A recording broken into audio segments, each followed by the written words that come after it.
Hi, everybody. Welcome to The Strange Reality with Dave Emmons. And our show tonight is they just keep getting better and better as we go. Everybody, all my guests I've been really happy with, and I'm sure I would be happy with this one tonight. She's jolly and she's got a lot of energy and she has her own podcast. And I've seen her before, and she's a really, I guess she's camera friendly and she's right in there and she smiles, but she has a lot of serious things to talk about also. So I'm hoping everybody's having a good day today. It's been a little warm, and I just hope that all this political stuff removes itself from us and we get some solutions so we can have peace on the outer side of us. We got enough trouble with our families, with our own people, with the health problems and with working and all this other stuff. We have enough problems to handle instead of handling these corrupt politicians and what they're doing on the outside, making things worse on us. My guest on the Strange Reality Show tonight is Heidi Popp. I'm sure that a lot of you probably have heard of her. She's got her own podcast, and she's worked in motion picture business for 30 years, and she's been down every rabbit hole. And we talked about that earlier about, I guess, the conspiracy theories, but a lot of them aren't conspiracy theories. And she says she currently educates Earth children using frequency, heart-centered curriculum, and alchemy. Earth children, that kind of tells me that, wow, what's going on here? I, I have that in my sci-fi book. I say Earth Army, and then as compared Oh, nice. Palladian Army, that helps out too. But no, she's been a solution based way shower. You'll have to explain that one to me. Currently in Oh, Los yeah. Angeles area. She is a childhood experiencer of the paranormal and has studied and participated in the disclosure communities for decades.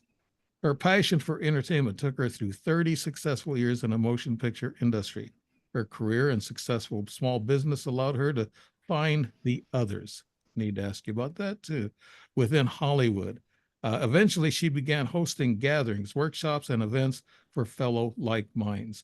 As of March 2020, she officially walked away from the film set life to focus on her children and to normalize the paranormal. She currently is a lead educator at a learning enrichment center for homeschoolers in LA, guiding our youth and protecting our future in Heidi's daily mission. That's her daily mission online, I guess, offline, uh, online and offline, both. Yeah. Yeah, both. Yeah. Yeah. And Oops, my typo. and she still enjoys speaking to crowds.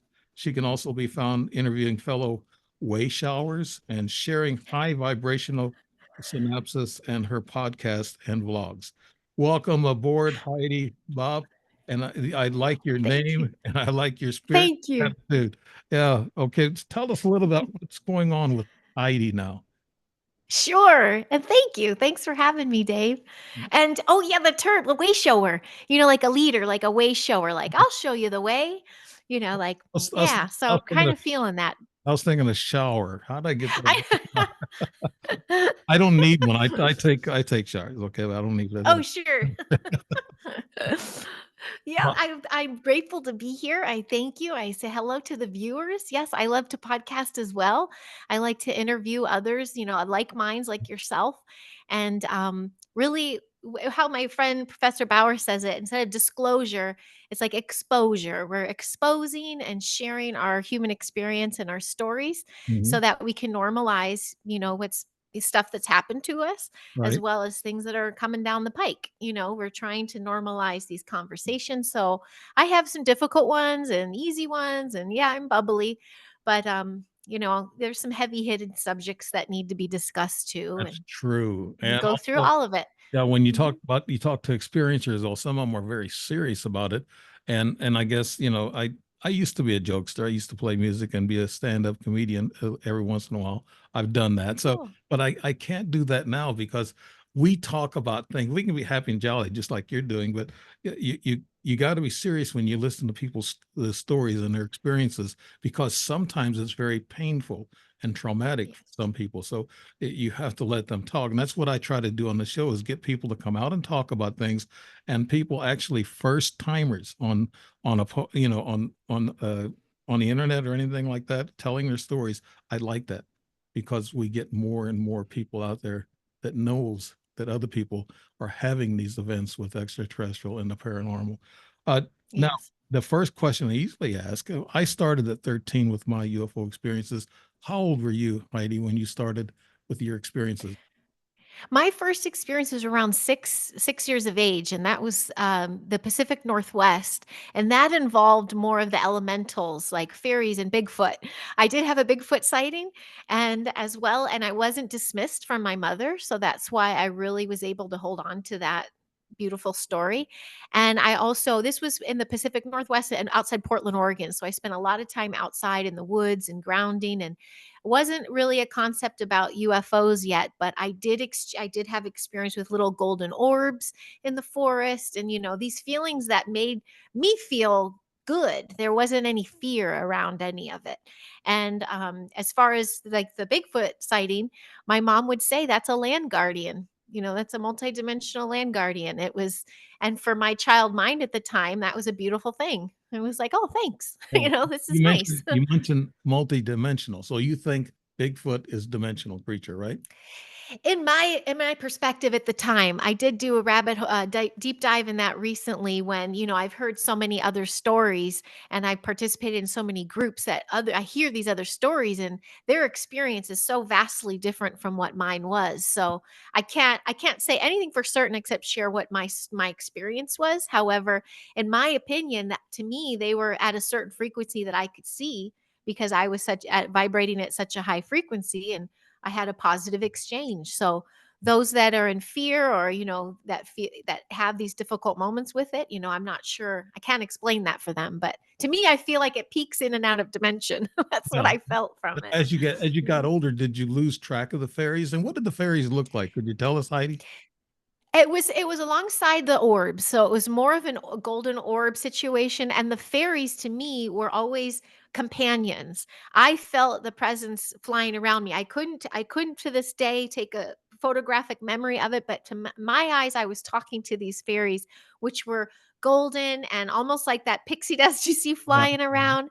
And this was like a little tree house I had behind our house in the woods. We lived on the side of a mountain, so it was very thick woods, and my tree house was on the ground, but I spent all my time alone there. And to me, it was normal to have a conversation and have a being float up. Like to me, that was normal. I still remember to this day having these conversations, and not even going home, Mom, I just saw fairy. It was just normal. It was like, oh, I'm going to go out and hang out with my friends. And I think to my family, it was imaginary friends, but they let me have them. And I recall, I'm like, no, these were, and why I say they were physical is I would leave out little homes. I would leave trinkets and things that would be moved, that would, the other special trinkets or treasures would be added. And no one else was out there but me. I would sweep and often, and then all of a sudden I'd come back and there'd be a mess again, and I'd be like, I know what you did. And then I'd go out to get something, I'd come back and it'd be all cleaned up. And so I'm like, they're messing with me. Right. So to me, that experience happened again. That was maybe the early 1980s in Mm. Portland. But in 2022, I was in Grafton, Illinois, and I had pixelated experience again in my cabin, and they all flew out the window. And I had my body felt like I felt as a little girl. So to me, I had this recall of, oh, they're back, or I'm remembered, or I'm back in that frequency of being at a child. Like it was a very profound moment for me. I have a lot of callbacks in that sense. Grafton, Illinois. Wow, this is getting close. It's only about 20 minutes away from me. Oh, really? Up the Great River Road. Oh, Yeah, up the Great River Road. yes, That's yes. one of Where the, the rivers merge, the Illinois and Mississippi, and the Journey to Truth conference. I'm not sure if you're familiar with those fellas. I love Tyler and Aaron. I'm going to be on there in 2 weeks. They had it was their first year of their conference. They've had three so far, and they do it at the Pere Marquette right there. And right. that's where I was. I was in my cabin there, and I came in, and then I go because I asked. I said, I'm ready to have these experiences again, and it was a conference all about that vibration. We're talking all about these things, and I'm having a lot of time to myself reflecting. And I go, well, I'm of sober, sound body and mind. I'd love to have this experience. And then I saw the orbs again. So I was like, oh, thanks. And Now, we saw lots of ships there too yeah, along the Mississippi.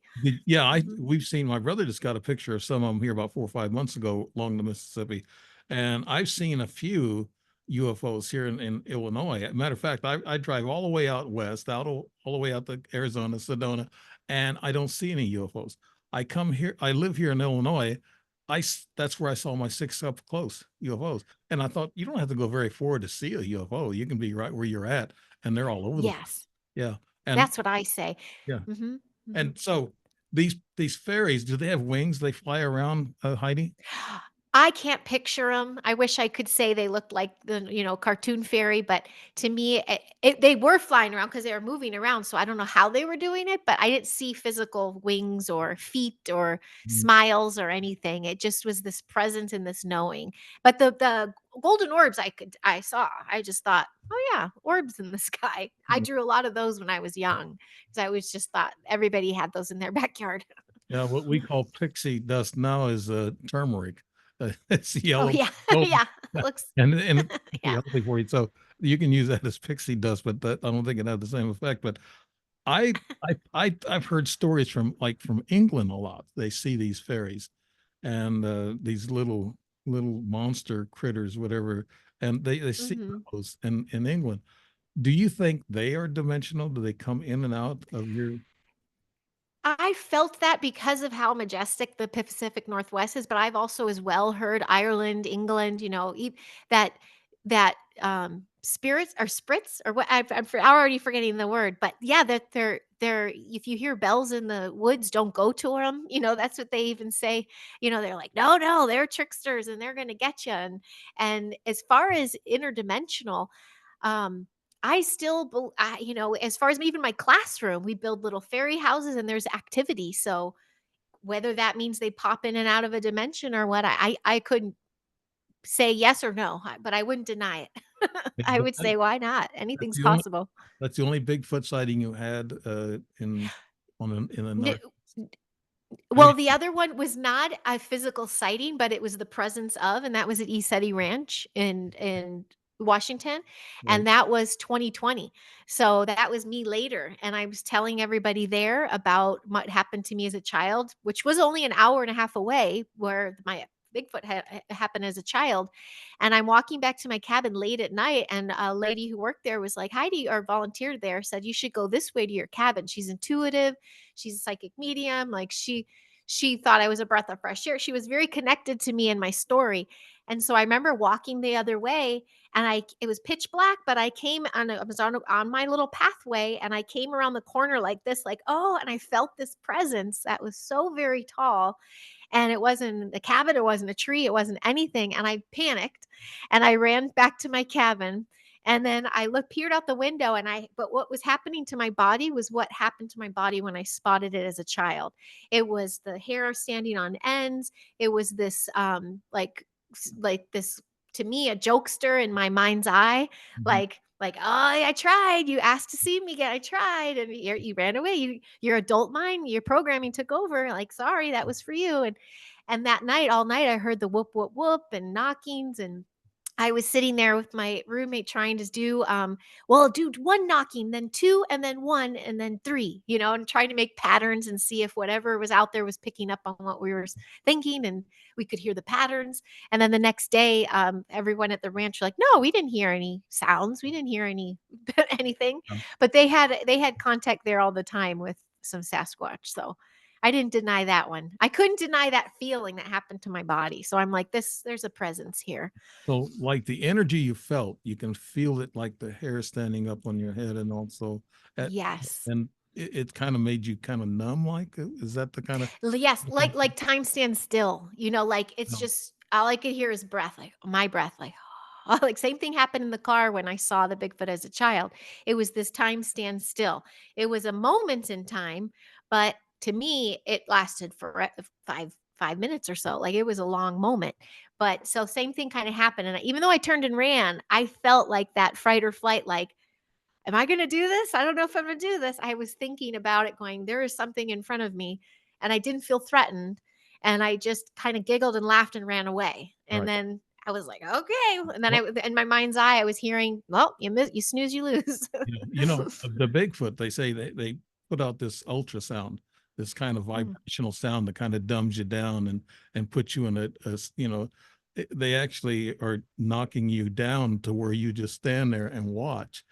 And that don't makes do sense. anything, don't grab a weapon, don't run, just stay there and watch. They'll be gone. Then all of a sudden they're gone in a couple of jumps, and they might be leaping back into their dimension that they come from. That's Mhm. what you see it. That's the way that makes sense. That resonates the most. And but I do share when I share my stories, I share the no fear aspect. I didn't feel I was in danger, I Mhm. should say, which not a lot of the Bigfoot community likes that. But it's all I can share. It's like I did never felt danger. And I could have easily been because I stayed that, especially at that ranch as an adult. I was there a few more nights in the woods, anything could happen, but it doesn't. I would leave goodies out that would be really high on a post, so no deers could get it and they were gone. I felt a connection. I had a guy on the show last year. He's written some books about Bigfoot. He leaves out trinkets like little jewelry pieces or toys, and they'll trade him. They'll bring maybe a nut or something and put it in its place, and then take what he's got. So they're Aw. smart critters. I mean, they must be super intelligent. A lot of times people think that when they see a Bigfoot, they also see a UFO in the area. So they Mm, think that they're being dropped off by UFOs. Matter of fact, the teepees that they make, the triangular teepees that Bigfoot mhm, make, somebody mhm. was talking about that the other day, and my theory is that these teepees make a design like a pyramid design. It's not a natural design where the UFOs can pick up on them. They can run their radar or whatever across the ground Huh. and find these little triangles, and they think, well, okay, that's a pickup spot where they're going to pick up the Bigfoot. Wow. So Okay. it's kind of a sign, I guess, for the UFO and the extraterrestrials to see, so they can do that their work Oh, of. that's exciting. I like those are lean-tos. I actually talked to my class about lean-tos because Mm, the Native Americans, that's very much on the West Coast. That's what they would make along the. But I did say, I go, Sasquatch like these too. yeah, And they're like, you mean Bigfoot, Miss Heidi? I'm like, yeah. yeah. So I hear. I think they use them as symbols to talk to the UFO or Okay. extraterrestrials. And Heidi, you've had a long experience, I guess. Has it been all through your life that you've had these experiences? Like Yes. use Well, the there was some paranormal? dormant time. There was some, partying in the 20s and forget the world. But in my teens, then now we're back in Illinois, Wisconsin area. I'm from Illinois too. But we were up in Wisconsin where my sister now resides. My dad's from there. We were in the peninsula in Door County, and we had a home there. And that's where things got really tricky for my mom, for myself. I was 12 to about 15, 16 was when, for me, it was a lot of the grays. It was not a fun experience. And Right, it was night terrors and sleep paralysis and white lightning in my room all the time. And for my mom, it was loss of time. She had a womb that was hijacked. Thought she was pregnant, and then it was gone. And she had a sighting a few times when she was alone at this cabin. It was Door County is a hot spot. Wisconsin to me is a hot spot too. I guess everywhere could be, but they do have a lot of encounters. And where we were, it's kind of like a landing strip, and we're all the Great Lakes all around us. So there was oh, a lot of, yeah. You it's say you're common to talk about. Mhm. originally from Illinois. Is that northern Illinois or southern Illinois? Yes, I was born by Elgin, and then Okay. it was born by Elgin, and then we moved to Texas, Oregon, and then back to Illinois, and then we were Illinois, Wisconsin, back and forth. Are you a military brat? Is that what No, no, Mhm. my dad was an investment banker. Okay. Yeah. So, Okay. no, we just happened to just keep going around like that. Yeah. So Mhm. I'm getting back to this numbing feeling that you had, Yeah. and also the sleep paralysis, you called it. Do you think that sleep paralysis, and when they come in and knock you out in bed, like I experienced a few times and I felt electrical shocks, it felt like sleep paralysis, but it's not like sleep paralysis because you're wide awake and you know what's going on. You're looking around, but you can only move your eyes, and that's all you can move. You can't move anything else. Yes.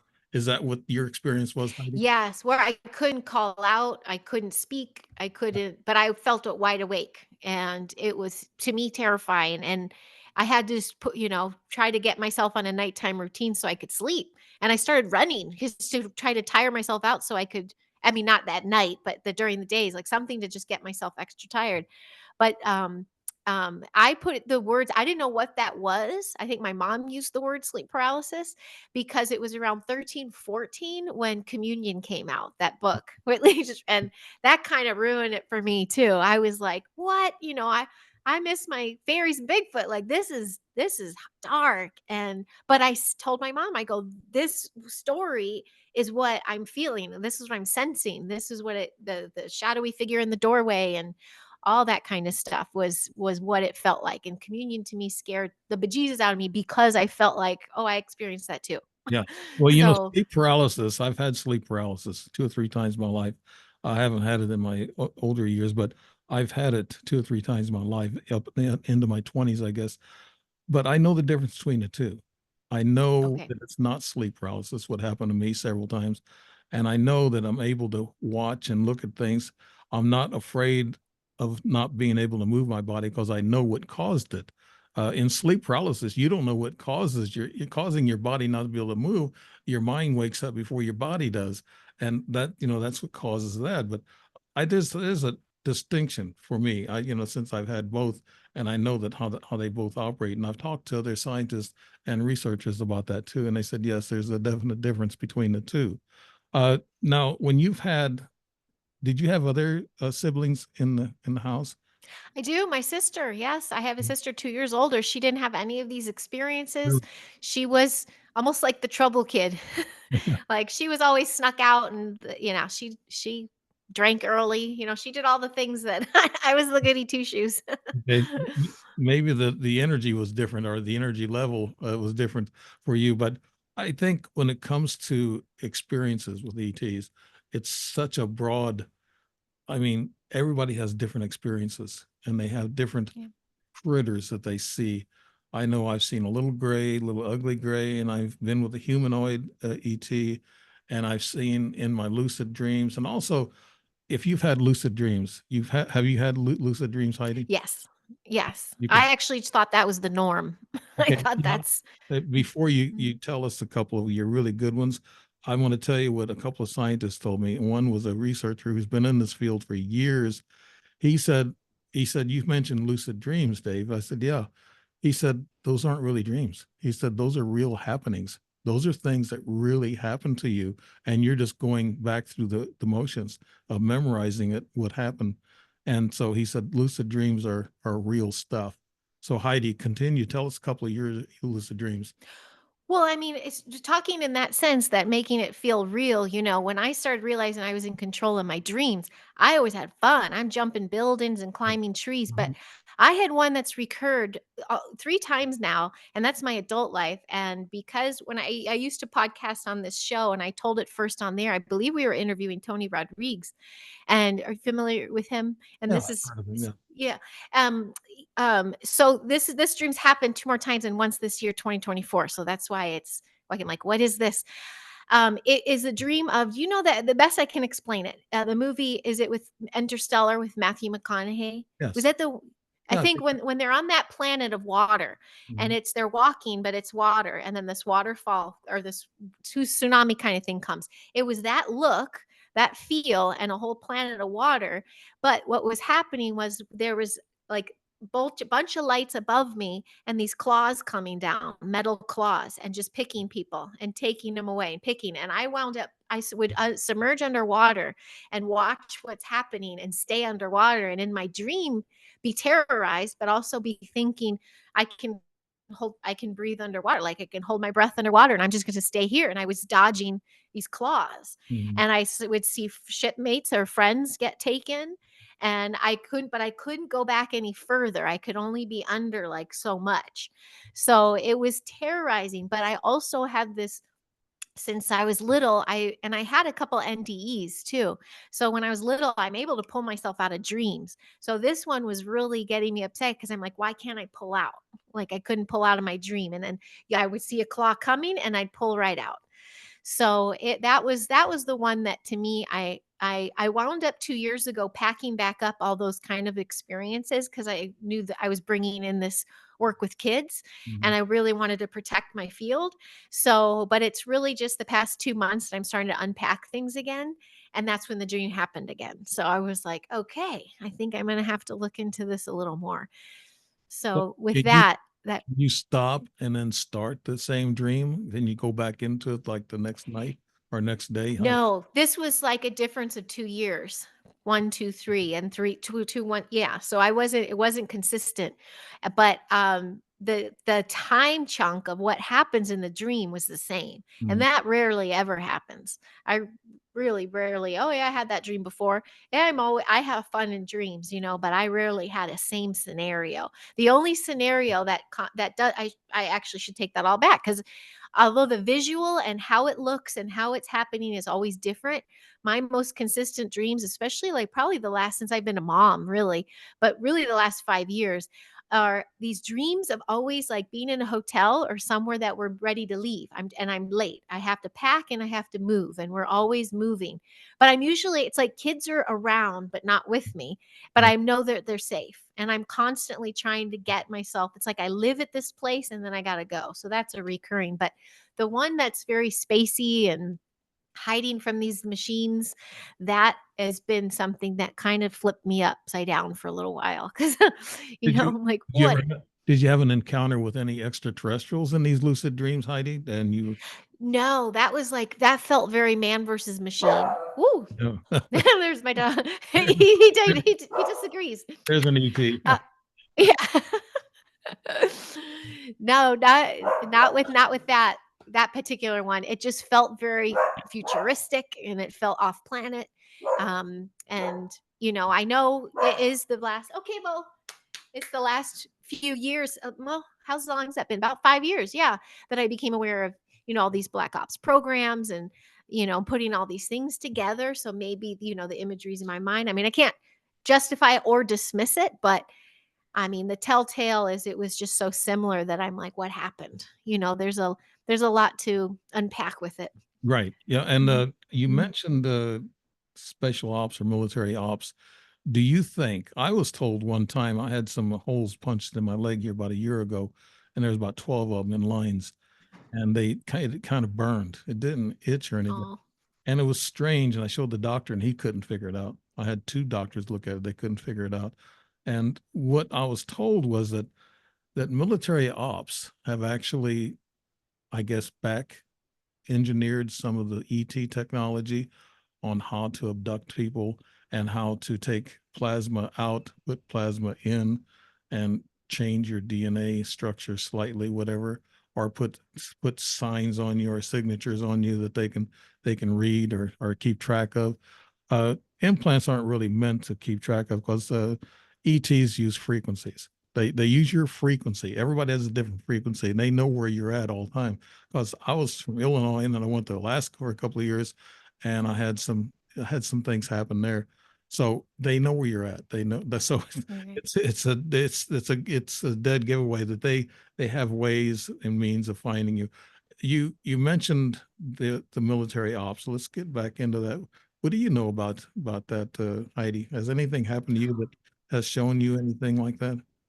Well, what the relation of that and what I started to piece together was the time when I was young and then my mom simultaneously was having experience. And to me, I started to really dive into the hybrid programs and children abductions and DNA and cloning and I started understanding, with my mom not being shy to share that why was her womb I've heard of multiple cases like that, even a friend here in LA, why they're fully pregnant and then the baby's gone and the doctors are like, oops, your body ate it. It's like yeah, that doesn't make sense to me anymore. I'm aware of cloning facilities and but I also know that, some DNA is targeted. And so perhaps if there was any experiences, whether I was involved with it or not, I feel like there was a target on my mom's back, for that sense too, because just her loss of time and her experience within all that stuff, which she now puts it away. She won't unpack it anymore, Right. especially since I started talking. But she that I you can't, there was nothing to explain. It was like, no, that to me normalized it enough to don't go hard and look into these programs. So for my particular, anything that was involved around with the children and kids stuff, that brings up memories, that like makes me feel like, okay, there's must be some sort of involvement. Am I ready to really go there? Especially as a mother. Like I have to make sure I can allow myself to QHHT or like uncover as much of that kind of stuff as I can. Mhm. However, I'm also familiar with the intergalactic slave trade systems, and children are a major commodity, I mean, here in Hollywood too. And so when it comes to the military and the military industrial complex, Right, and where all these trillion billion dollars of programs, and it's almost like anything's possible. It right. really feels like that. And so You said a galactic exchange of children. Now, is that what we have to look at, that it's just not the corrupt people here that kidnap and take children, but also it's a galactic exchange? what resonates with me is the off-planet, slaves that happen. They're harvesting and colonizing and, utilizing off planet. So they're breeding. I mean, there's breeding grounds. There's all these different species. Like I cannot give my what is my actual theory on it all. I've been soaking everything in. And that's what made me get a little like, okay, that was a lot. I'm going to pack it up and wait to see what resonates. And now that I'm opening again, I'm like, it can all make sense in when you talk to the right people. And then it can all make a total bull crap, excuse my French, when if you really look at it with that perspective. But having had these different kinds of experiences growing up, I can't see why not these kinds of things happen. We should not be still living the way we're living with such, without this advanced tech. We're supposed to have this kind of free energy and this technology that's out there. And the fact that it's being manipulated or used or hidden from us, just goes to show, well, what else are they doing with it? And I just had a show recently with a couple who say they were involved in these 20 and back super soldier programs. And as much as I have heard about the general idea of that stuff, I did ask point blank, I go, what's the point of these programs? What is the point of having children involved and targeting children?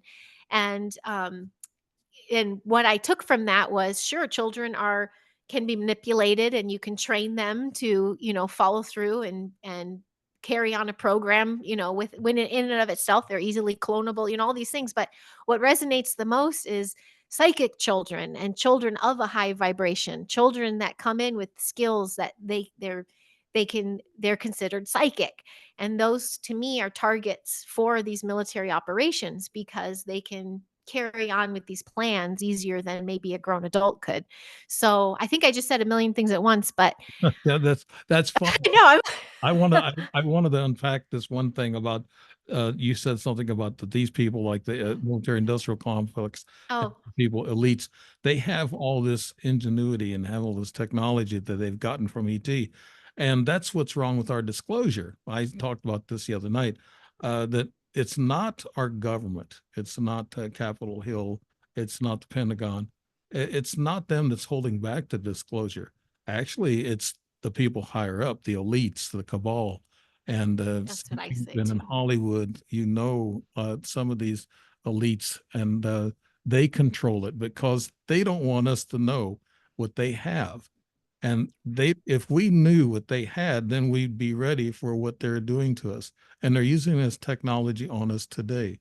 Frequency, mind control, Right, you're right. microwave, Yes. do weapons.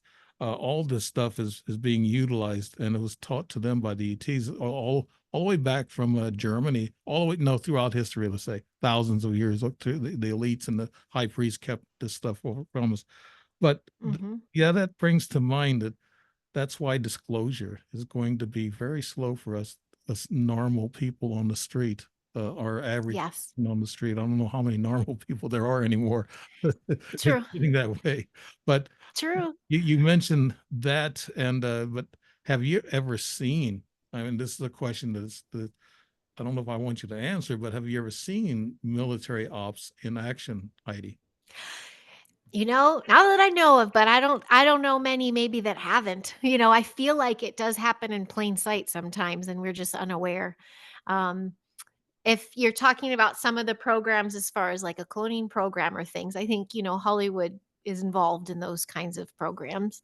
And yeah, as far as I don't want to edit what I want to say, but I also, it's all speculation. It really can just be a speculation at this point because when we're talking about disclosure, even disclosure is infiltrated. Like we're being controlled using all that tech, Right, and but they also can't get rid of us because we're an energy harvest. They're harvesting us. So the people that are putting out the disclosure, sometimes they get infiltrated, and that is a controlled operation. right, So it's so hard. The art right now is to discern. And to me, why I do project such this high vibration and jolly and all that is because when I was in my darkest days, that's when the worst parts of my life were happening, or, I felt like a big target. I feel like if I can exude as much of a positive high frequency as I can live among them and not be affected. I mean, if that makes sense.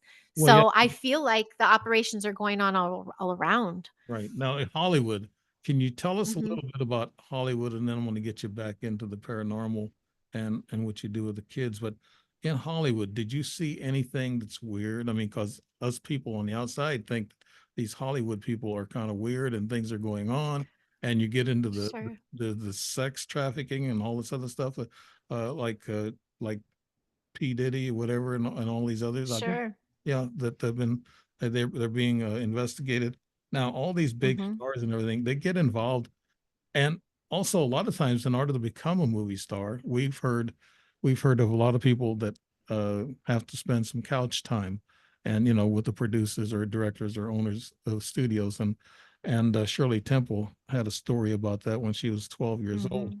You might know the Hmm. story where she went to a studio and her mom went to another guy down at the hallway, and Shirley Temple was inside this room talking to this big producer and wanted her to come. They wanted her to come to their studios, and he actually took his clothes off, and she said she stood up and she looked at him. She laughed. She laughed so hard that she left the room and went down and got her mom, and she was laughing, and she told her mom what she what happened, and she goes, Shirley, same thing just happened to me too. The guy was wanting to do couch time in order for them to be in the Hmm. studio, and they said they don't need that. Shirley Temple didn't need that. But there's a lot of corruption everywhere, politics, Hollywood. But talk about Oh, Hollywood, Heidi. I You, lost your sound, I think. you did? How'd you do I that? lost your sound. Mm, Uh-oh. okay. Do you hear me Oh, now? there you are. Yes, there Yeah. you are. It's like, oh, they're already plugging in. Well, they've done that to me before. Okay. Oh my goodness. Yes, Okay. I'm not actually, surprised. they mess with the audio, and sometimes they mess with other things. But as long as I come out and talk about it, they don't do it a lot of times. They turn the audio off, and they'll actually do it on your side or my side, and you're looking at your microphone switch, and my microphone switch doesn't have a red line in it or anything, and it's activated. So how well they have all this technology, and they have all these people doing this stuff. But uh, Yeah. getting back into Hollywood, have you Mhm. what are some of the bad stuff that you saw there, Heidi? Well, I have to say that they're products. The big foo-foo celebrities are products, and even the A-listers, I've intertwined and interacted with some major A-lister stars. International singer was a close friend for a while. I stayed at her house, and she dated a Academy Award winner actor, and we had Thanksgiving together, New Year's together, and there's not a sign of any of that anywhere. In fact, maybe they puff a little too much smoke. Like that's the extent of their naughtiness. Yeah, But that was just being within them and being at these houses. I was just like, okay, yeah, they're a good business person. Like they're good at their job. There was one situation though, the same couple that I did hang with, we had a Thanksgiving at a home, another famous woman. She's my big fat Greek wedding lady, but we had to leave at a certain time because Hanks was coming. And we're all like, they not me, because I was just like, What do you mean? We it's like the middle of the, we had finished our dinner, but they were doing a whole second Thanksgiving but Tom and Rita had to do it on their own. And I just felt that was odd. And we took the party back to my friend's house and had a party. And they were so normal about it. They're like, we don't want to hang with him anyway. We're not cool enough. Or, they were joking. But I'm like, you're just as big as him. I didn't understand it. And then later it was making sense to me. They didn't partake in a lot of those things that perhaps some of those, I already said his name, but Yeah. I've connected him to so many dark things that I'm Oh, sorry. that's been in Yeah. the news. His name's been in the news. Yeah. Yeah. Yeah. So I figure I can use that one because I've been done some disclosure on some shows and people get nasty. They're like, not because it's their favorite star or something. Mm. So basically, I've seen that divide. I've seen people. I have a friend that I knew that dated my friend in my old comedy world days, and he blew up huge, and he's still just as humble. He, takes care of his money. You can maintain your sanity without signing on that dotted line, and I do try to tell people that because it's the ones that get greedy or get lost or that do sign that particular contract Mhm. that they sign their soul over, and that is a small percent.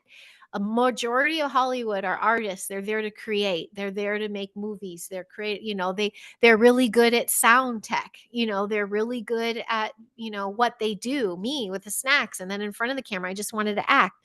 We're all there to create. The fact that something, a creative artistic process was hijacked is just like all the other industries that have been hijacked and inverted. You get infiltrated by the dark in that sense, and it's controlled because you are able to network to a million people and change people's minds. So it's going to be hijacked. Yeah. So what I have seen is, and what I had to learn quickly, is the art of picking up on energy and reading energy, and does this feel right? And there was a couple sets I was on where I knew I was in danger if I spoke up, because I was very speaking up about a lot of things. And I used to call that, when I would talk about conspiracies or whatever, I would say it's all in the delivery.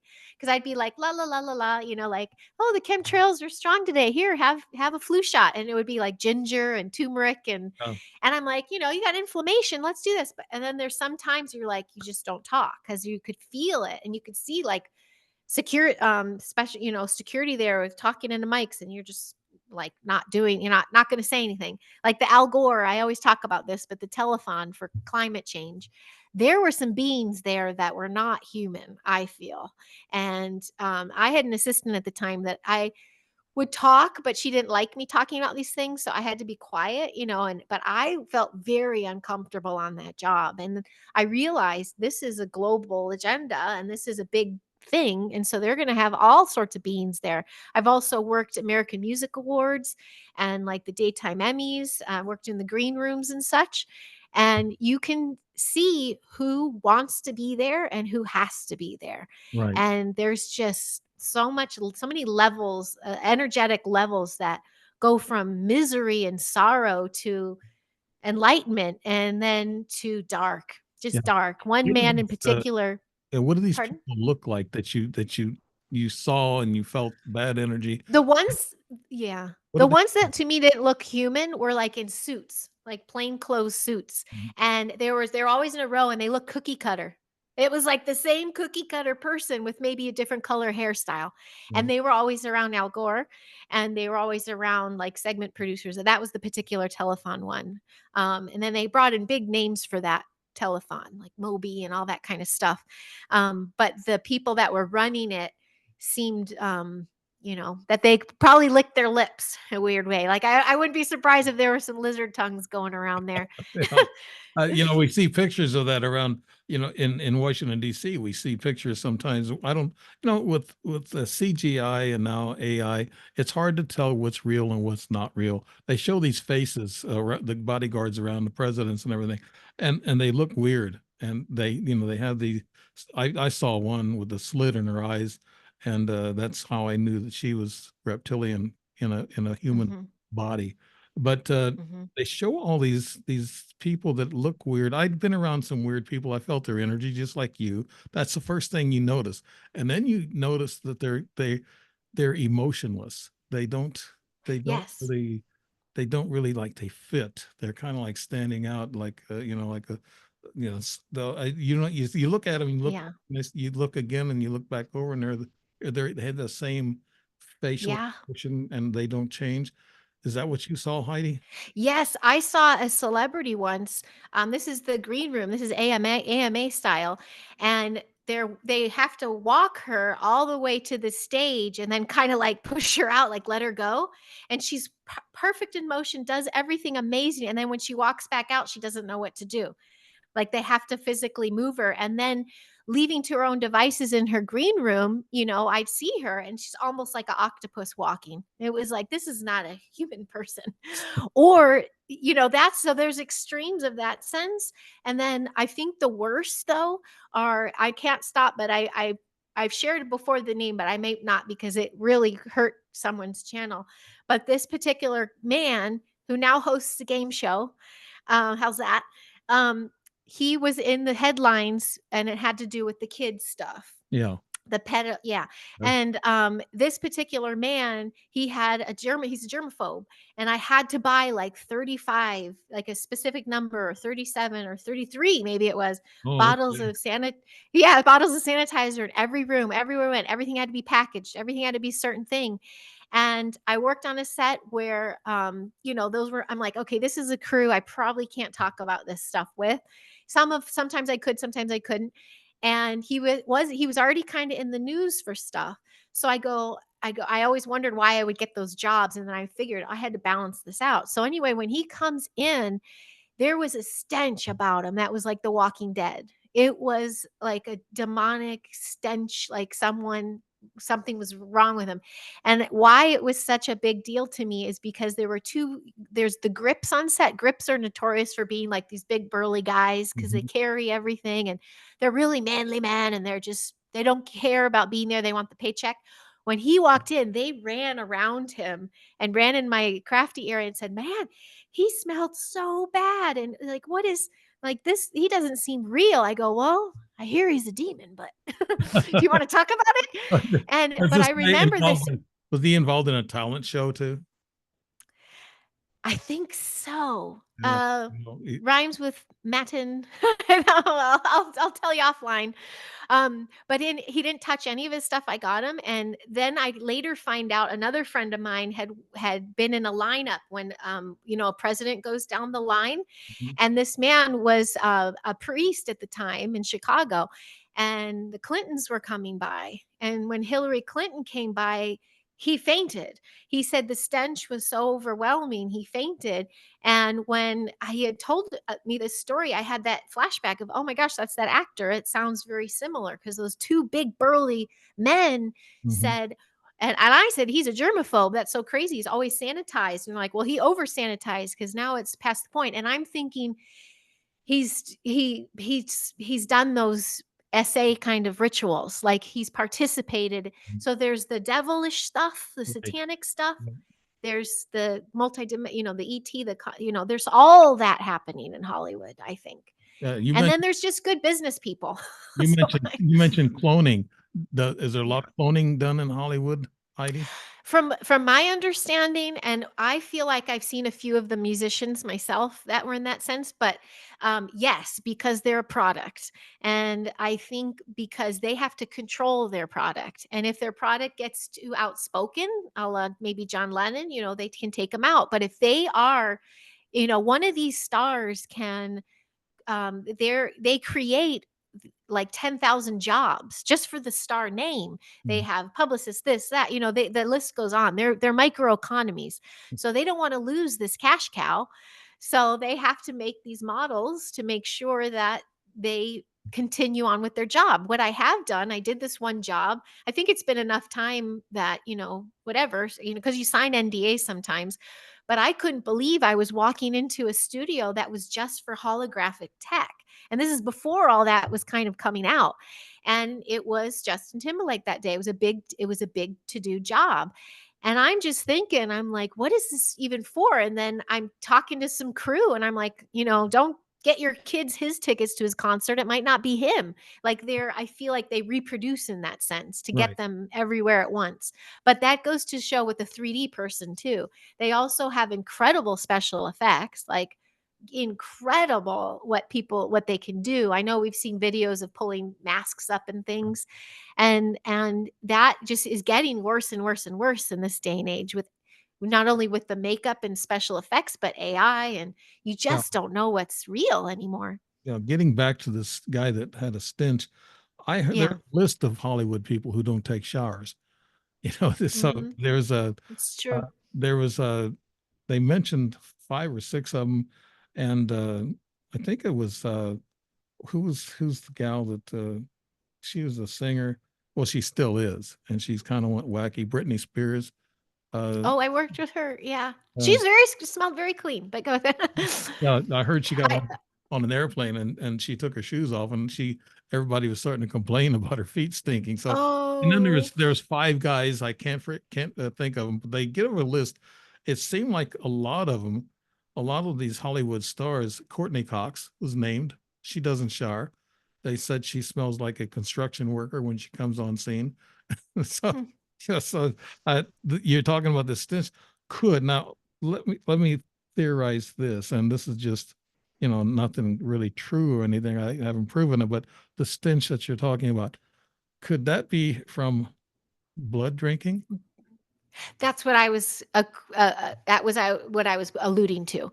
because just a typical BO, like I said, working with grips, or even myself, if I had a 16-hour day and I'm nonstop.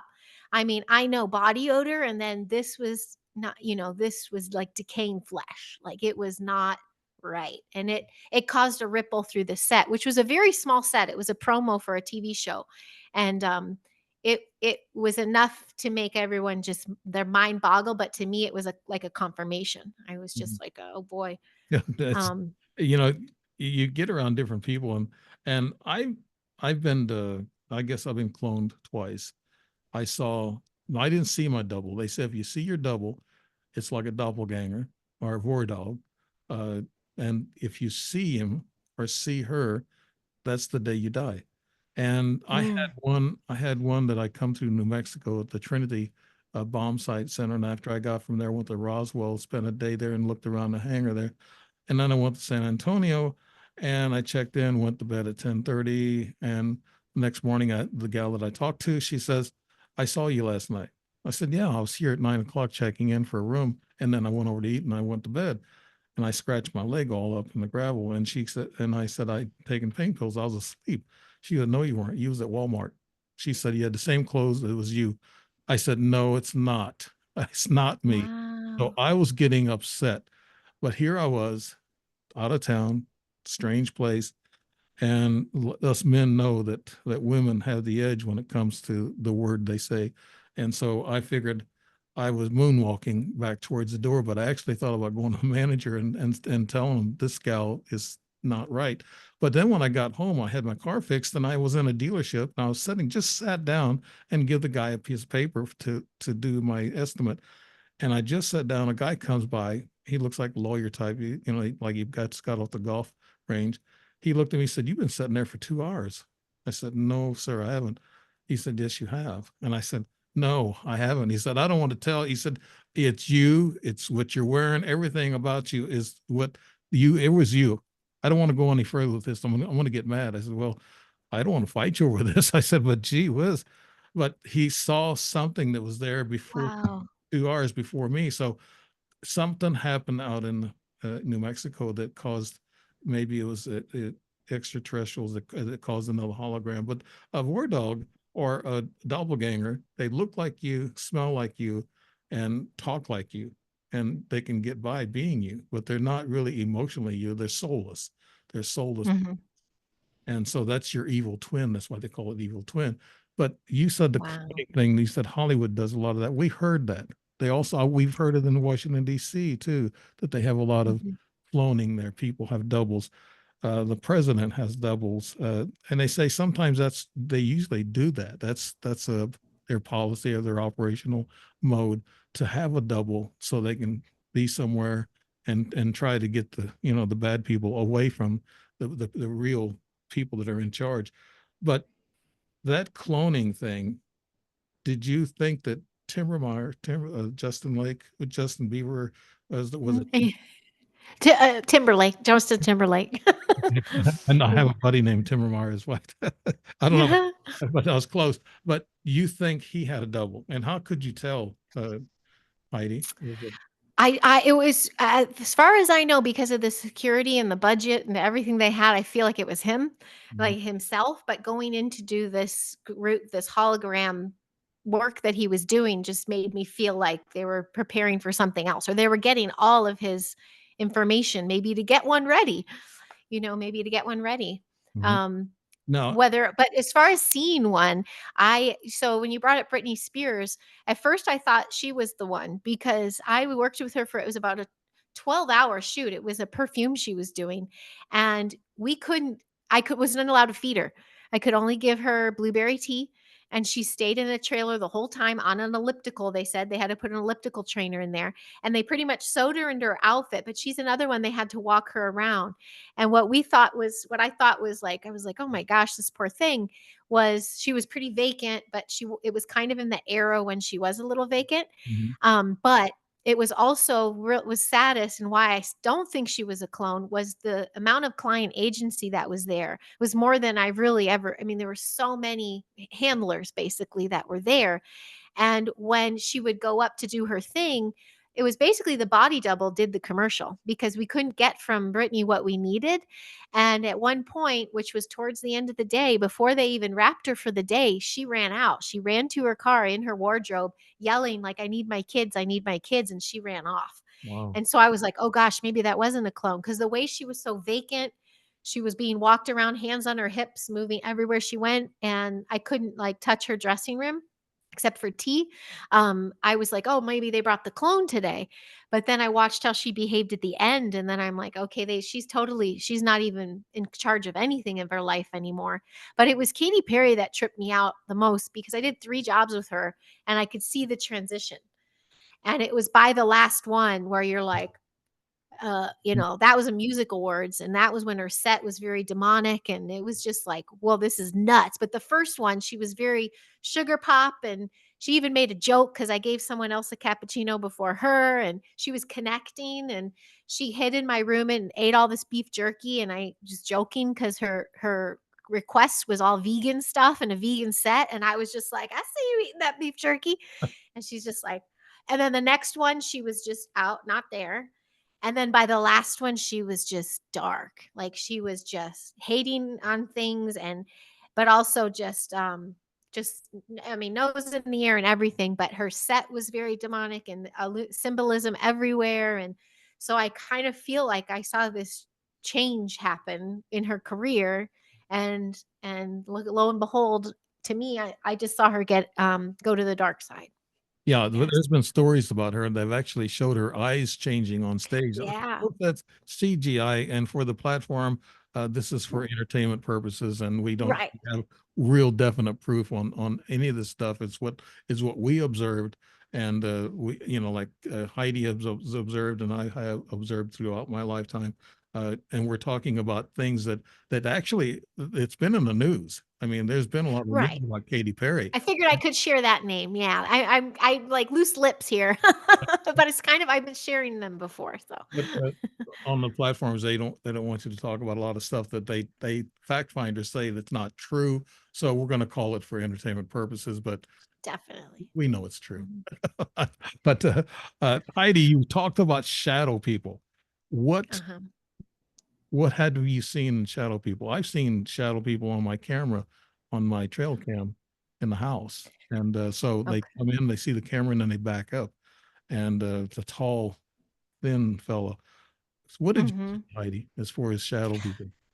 There was it was well, first the shadowy figures in the doorway that were to me I found on grays because I would get a visual of them next to my bed. But in that same era in Wisconsin there, to me it was a shadowy figures outside and then coming in and out the window. But the tall, thin, shadowy one, unfortunately, I've seen here in LA in my house when my child was a baby. My kids were babies. I saw one in a hallway And it scared me enough to I don't pray. I mean, I wasn't born into religions or anything, but I started praying. I'm like, I'm Christ's child, go away. It was awful. And it was my I have two children, and my son, my second born, this was coming around at that time. And what was happening with him, he was having a lot of night terrors. I couldn't wake him up. It was like the paralysis, whatever was happening at night to him.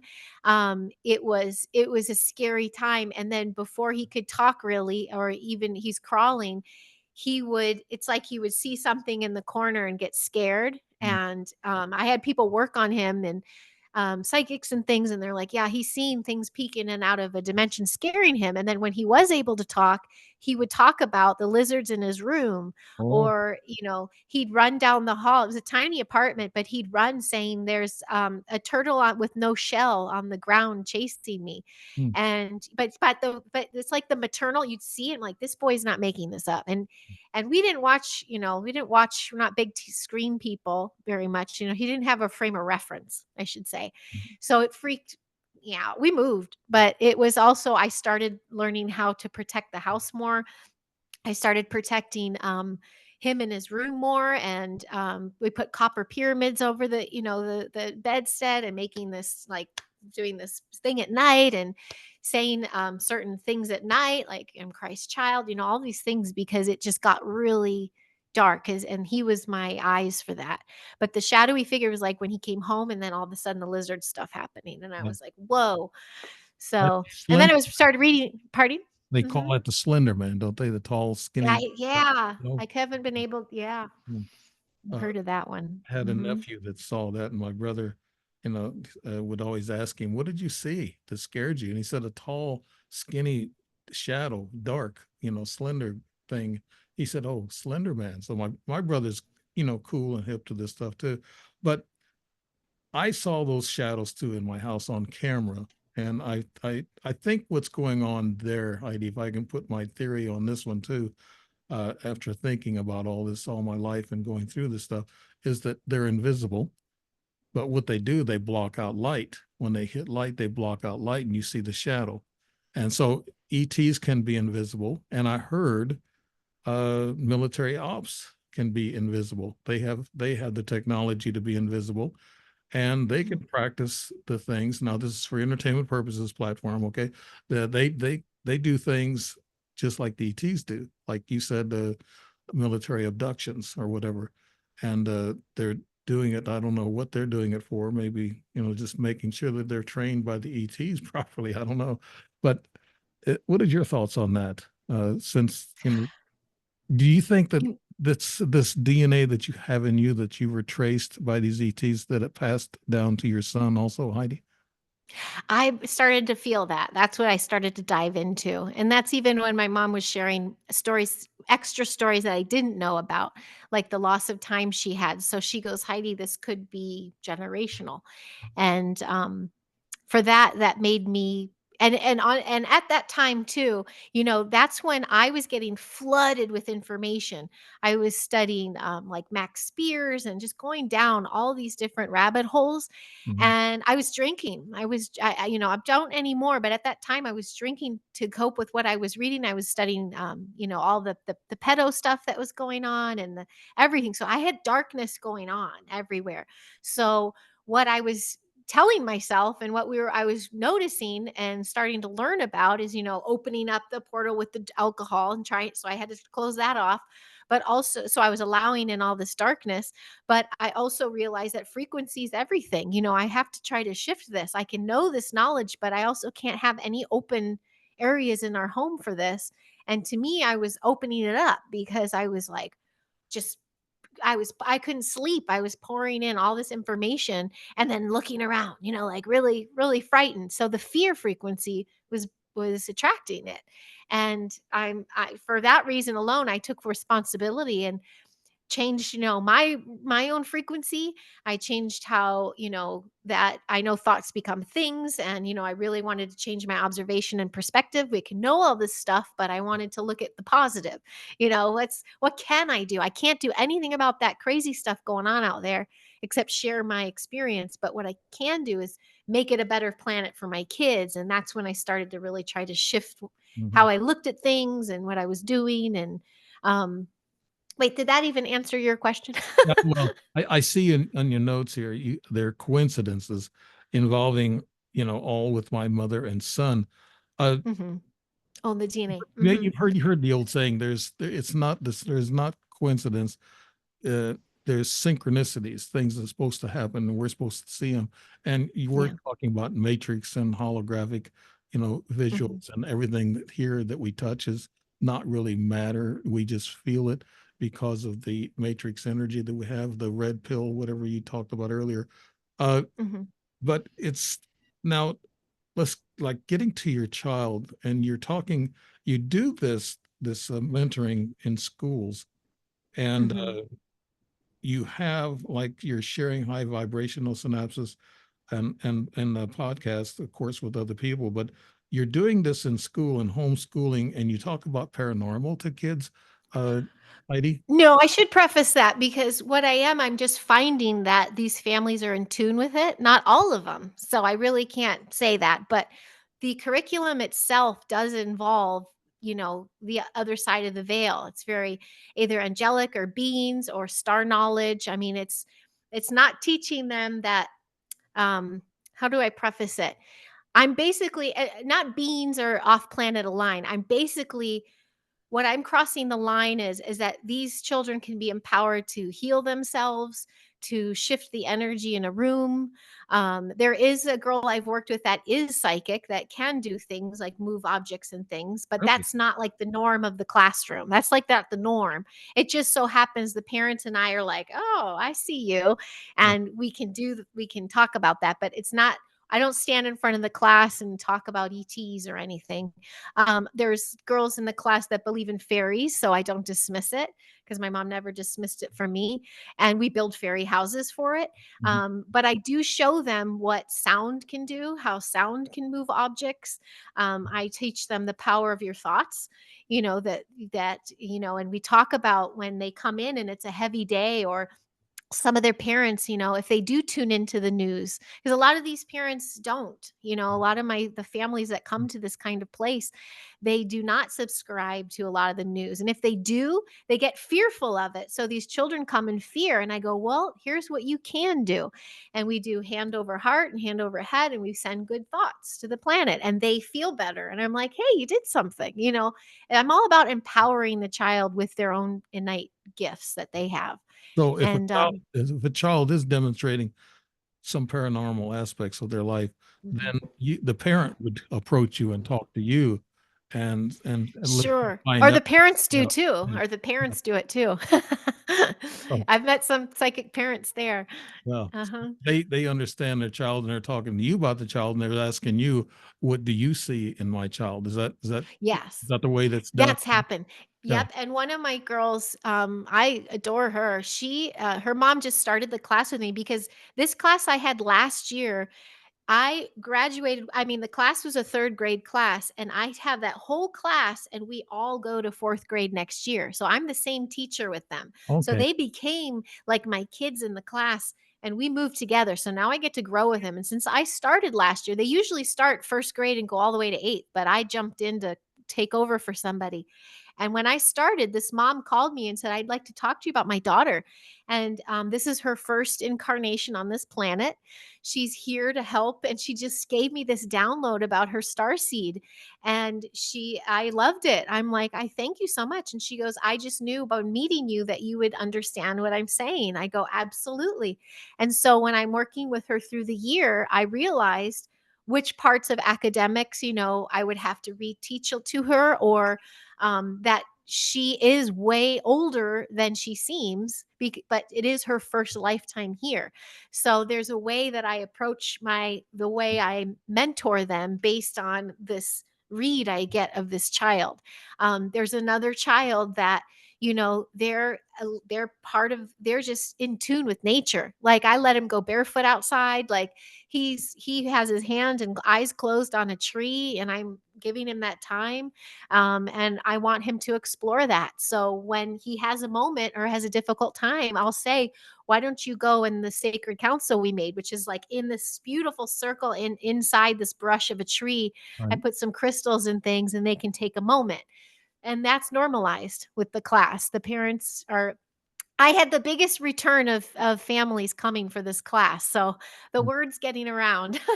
Well, they probably like your attitude. You know, you have a great attitude. You said I mispronounced this way showers. So it's like Oh yeah, way way, shower.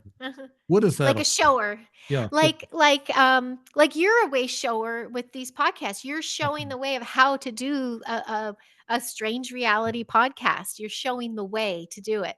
So there I feel I'm a way shower for these parents to show this is a way you can connect with your child to keep their mind, body, will intact. We the whole um our whole village, we call it, the whole community, we don't subscribe to the indoctrination, or we 99.9% of us don't align with big pharma mafia. Like, we are really wanting to keep the soul and the light on with the child. There's basically a light.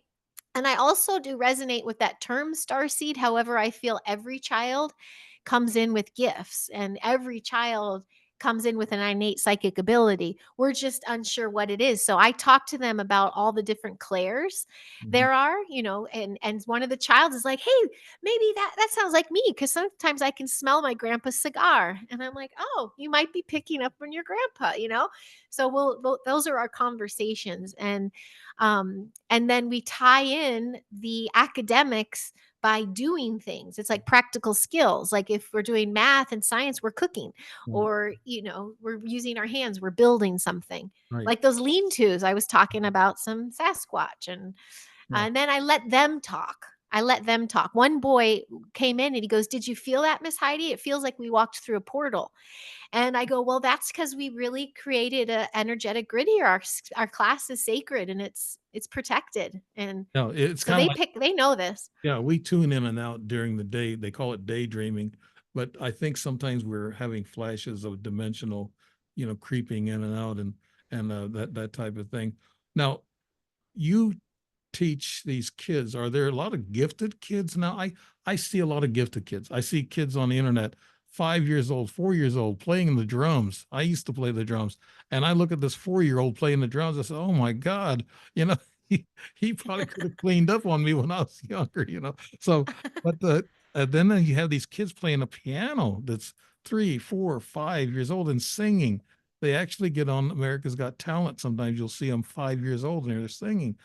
Do you see this as a star seed thing that we're evolving in our DNA, Heidi, with your students especially? Have you had gifted children? I'd like to say each of them have their own special gift, and it's in their own way. And I do think we're evolving, because I think the parents are evolving. Because if, as these children come in, talking back about the programs and the matrix that's in place, the immediate thing when a child is born, they're immediately affected with chemicals and like taken away from the mom. And the sacredness of bringing a child into this world has shifted, and we all subscribe to it for a very long time. So a lot of these children now coming in are being protected from a lot of this stuff that's meant to take their light out right away. And Mhm. so the light just gets brighter and brighter. And as far as gifted, I absolutely see it in this particular community, because by 8th grade, they're acting like college graduates. They're giving presentations based on their passion. They're given a year to develop a passion and a skill, and they put on a presentation even in the public. One was downtown LA at an art studio, and you saw this little 14-year-old girl talking to everybody like she's 30, like talking about her, like they're so well read and articulate. And I realized, because we're not teaching them, we're like mentoring them. We're just bringing up what's really good in them and empowering them. I even have a boy that's considered autistic, very severely autistic, can barely write his name, can barely make eye contact at the beginning of the year. But we welcomed him. I said, if no one else is welcoming you guys, they were kicked out everywhere, we're going to take you. And by the end of the year, he's looking me in the eye, and we found his gift. He loves music. So if he wasn't able to sit at his desk and do the work, we had him play background music for us. And Wow. it gave him an empowerment that he started to get full of light again. And that's what happened on the planet. The light's getting taken from these children with when screens are either too early, or my children have screens. They're on them right now while I'm doing this. So I'm not that parent. I'm very 21st century still, but everything's a balance. And with my kids, I taught them that a screen is a weapon and they have to use it like a treat. Right. They have to be smart. And that's the difference that's happening today. There's educators that are mentoring and protecting children, and there's parents that want something different. So we're going to evolve a lot faster in that sense, I think. Enlightenment and consciousness is very, Yes. very important key words. And you say that you're still a fan of speaking to large crowds. Now, what do you Uh-huh. talk about when you talk to crowds, Heidi? I mean more to like the podcasting, you're talking to a big audience. So I love my mission is sharing my experience, my human experience, like I did with you today, and my insight, because all I can do is share my perspective. And when I didn't share too much here, but in the middle part of my life, there was a lot of darkness and I hit a lot of rock bottoms. And for that, I feel I have seen the dark and I've seen the light. And I've realized I myself, just by my choice and my thoughts, can shift that. I can alchemize and transmute a moment. So I thought, rather than seeing all these next generations go through and have to learn the hard way, we need to teach the children to alchemize and transmute the moment themselves, by keeping them in tune with what resonates with them and working on their frequency and showing them the difference of what that is. So speaking to large crowds, right now it's a large class, it's the kids, but have no problem getting on stages anymore. I have no problem speaking my truth, is what it is, my You're experience. spreading enlightenment. And can you walk into a room and tell? I can go in a room with a lot of maybe a lot of guys, and I can tell which ones I don't need to approach, and I know the Yep. bad ones from the good ones. I look around for danger. That's a combat thing. You know your surroundings, and you can look at guys and you say, well, that guy is dangerous, I want to stay clear of him. Or if you're going into a place and there's some rowdiness going on, you just say, well, I just want to remove myself from this negativity. And that's that negative energy that we feel, that I feel, that I like staying away from. And I just, I want to stay enlightened, and I want to try to spread the word of enlightenment through my books and through the podcast. It's a lot of work, and you know it, and we don't It's a lot of we work. don't get Yeah. paid for it. And matter of I fact, know. you don't get paid for that much for UFO books either. You don't make a lot of money. A lot of people think, well, you make a lot of money in those. I said, no, not really. I've got 4 books. Well, I'm waiting for my fourth one to hit, and hopefully that'll do something and make a little money. But the UFO books and angel books, they don't make much money. A lot of Oh, people. There's so many books out there now. The internet is really taking books down a heck of a lot as far as that's so popularity. unfortunate. Yeah, Yeah, that's unfortunate. and it's But yeah, yes, you writing your stuff out is important though, because yeah. that's my next step. So I'm trying to write my program that I do, like my daily routine with these children that I can write that people can do for themselves. So that's kind of my next journey. So Well, I didn't have a book to share, but it's like that is it's in motion. Well, it's So something you can pass down, and so other yeah. teachers can actually see some of your techniques and put that into their program, and that would be Mhm. great. Uh, Now you have a podcast. Tell us about your podcast. Hi. Sure. Well, it was 2020 I started vlogging. Like I just did video diaries and I wanted to share my experience. And I started doing that. And then I had a couple friends of mine that I said, "Hey, can I just interview you? And I want to share your experience."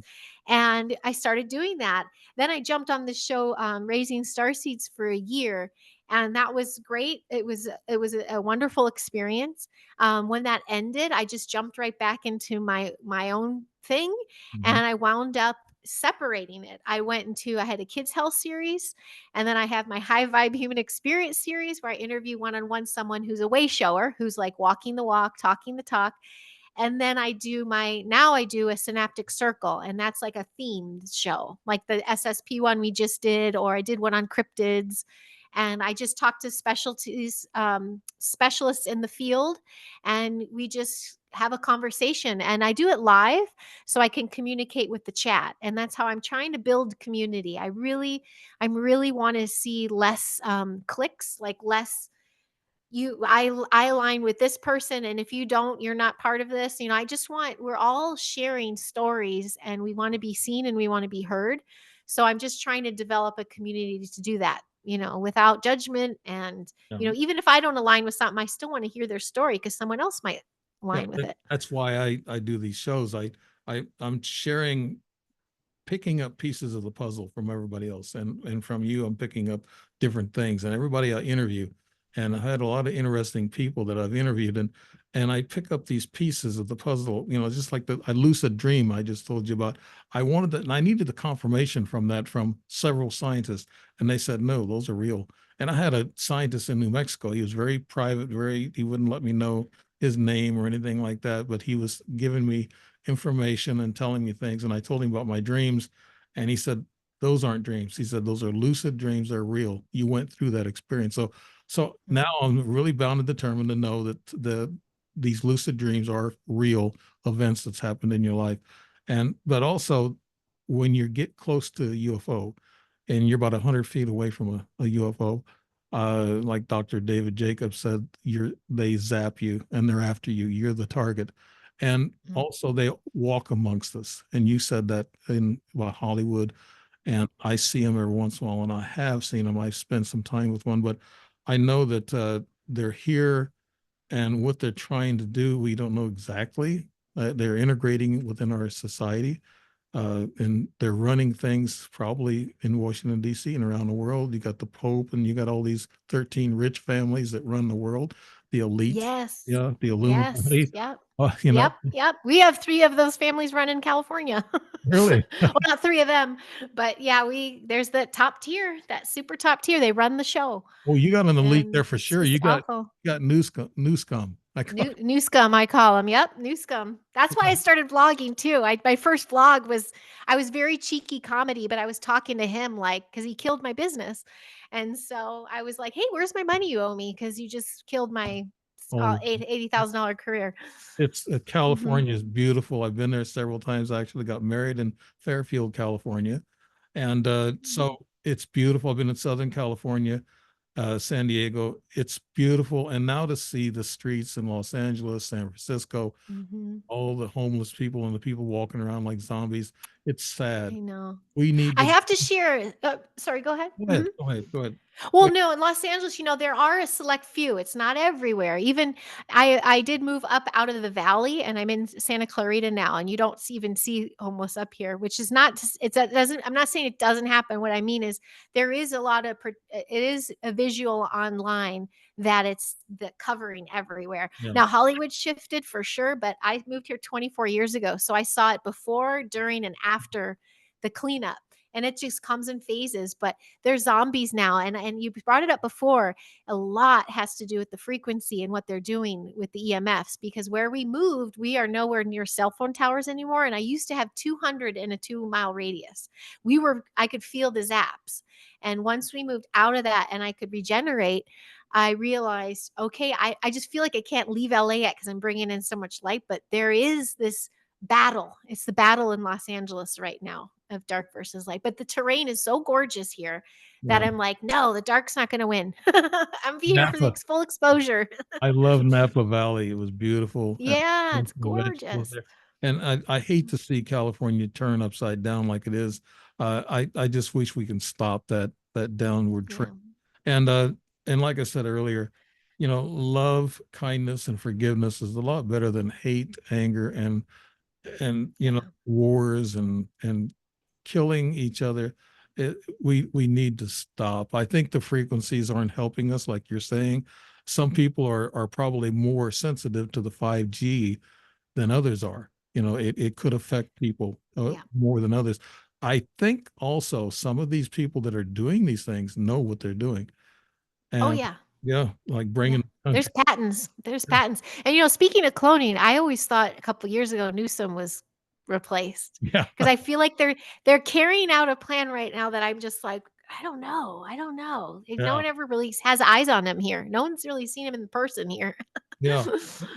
They got his hair down to a science, I guess, when the cloning. But no, it's happening all across the country, where the lawlessness and things that's going on. I'm an older guy, and I haven't seen it like this before. With Mm. patriotism in our countries is going down. We need to stop. It's on a slippery slide, and we got to be careful what we say here now because of the platforms don't like it too well. I guess, Heidi, in closing, what would you like to tell everybody, Heidi, before we close up? I do really encourage people to I call it the meat suit. Get your meat suit right, Mhm. get your body right, and get your own health in your own hands because that's something you can empower yourself by doing. Because if your body is well, it can regenerate, it can heal, but also it can become your own discernment. Like your body is going to tell you the right from wrong, and you're going to be able to navigate life a lot easier, I think. And if you happen to be lucky to be a parent, please put the phone down and listen to your kids. Right. Like they are geniuses and they're everywhere, and we don't want that generation to be wiped because we're wiped out. I see so many parents, like we go to water polo and stuff, that all the parents are just sitting like this, and Mhm. I'm like, your kid wants you to watch them. Yeah. you know Or have fun so with them. I Yeah.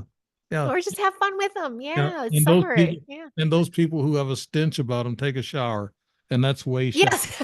way shower. Yes. That's what I'm referring to, way shower. Okay. But now, where could we see you? Tell us, where can we see? And I have a site here that I'll put in the narrative when I want to post the video, Sure. which will be a couple of days because I just turned one loose last night, and it's collecting views. And I usually let them out. It takes about a week for my videos to collect all the views, but Facebook treats me good. I enjoy them. That's nice. You I, lucky. I Yeah. I enjoy them on people out there on Facebook, and thanks for viewing our shows. So I like that, and I like the people that talk to me about things. They ask me questions. I like sharing what I know. Do I have the answers? No, none of us have the answers at all. So tell us, Heidi, where we can get a hold of you. I'll put the Sure. website in there. Sure, sure. I think most of my links are at Heidi Pop LA. That's like Instagram and my rebooted page. I have two Facebooks because one I just went a little too hard red pilling. But at Heidi Pop LA is TikTok and Instagram, and but if it's a link tree, I'll send you my link tree. But if Yeah, anyone I still got that. does that, yeah, it's Linktree slash Heidi Pop, and those have all my links because I have BitChute and Rumble, and I basically really just share a high vibrational perspective on Right. life. Well, And you, you so, you come across very yeah. energetic, and I like that. That's very, very nice. Right. A link Mhm. tree. You Uh-huh. you got a dot between the TR and the two E. Is that Yes, correct? Okay. that's supposed to be like that. Yep, Okay. yep. I'll put that in the narrative.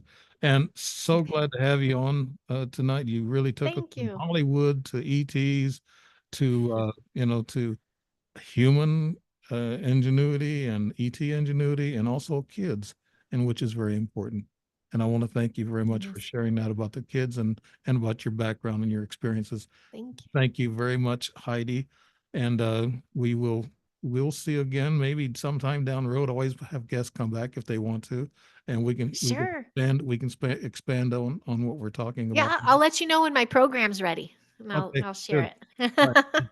Heidi Popp, thank you very much, and good night Thank you. from The Strange Rally and Dave Emmons. Heidi, good night, and Thank you, thank you Dave. so much. Bye.